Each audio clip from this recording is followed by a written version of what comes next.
where do you stand on this, Dr. Asma and Dr. Fatema? I start with you. I mean, this is an inevitable approach to moving forward with the future. Public-private partnership is an important mechanism of how we are achieving our objectives and delivering a better care. There needs not to be a whole dependency on the public sector and not a full, I mean, it's great to have a growth within the private sector, but if we want to achieve things faster and for longer duration, the public-private partnership is a great model to achieve many of the projects that maybe the private sector by itself cannot achieve. So it is one of the successful models that we are, supporting.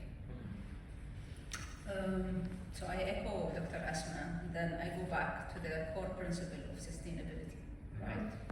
So I go back to the core principle of sustainability, public-private partnership, again, it's just one element. And then you go to different responsibilities. You go to government, you go to individual, you go to private, you go to, at one point, 5 years ago, pharmaceutical companies were having fun in this area. Okay? There's no social responsibility, no commitment. Thanks to Department of Health, now we're getting more out of it, right? Out of our responsibility. Why I'm saying this, we've been transactional. We've been looking into health system differently. We're speaking, some people will preach value-based, but you don't preach value-based if you don't have the element or the outcome that tells you about your value. For instance, diabetes.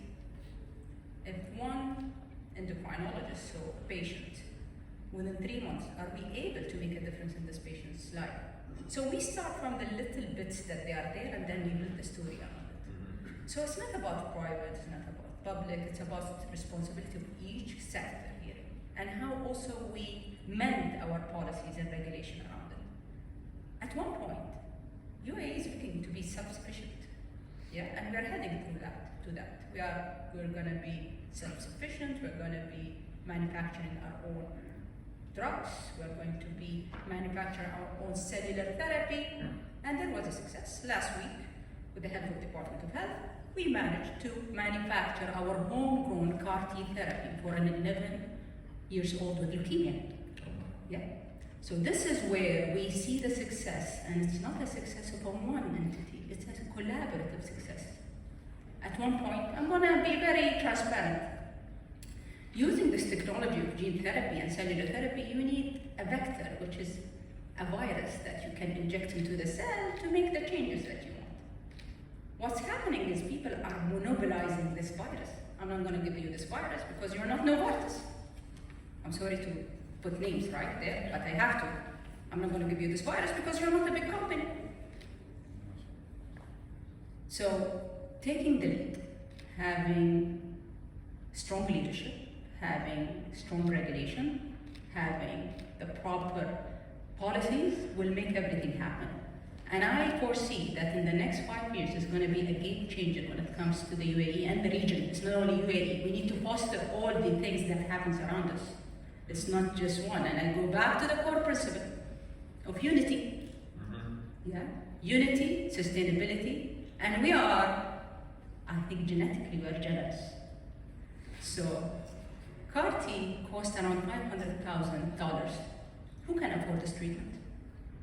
I don't know, who can afford a $500,000 treatment for leukemia, for a kid?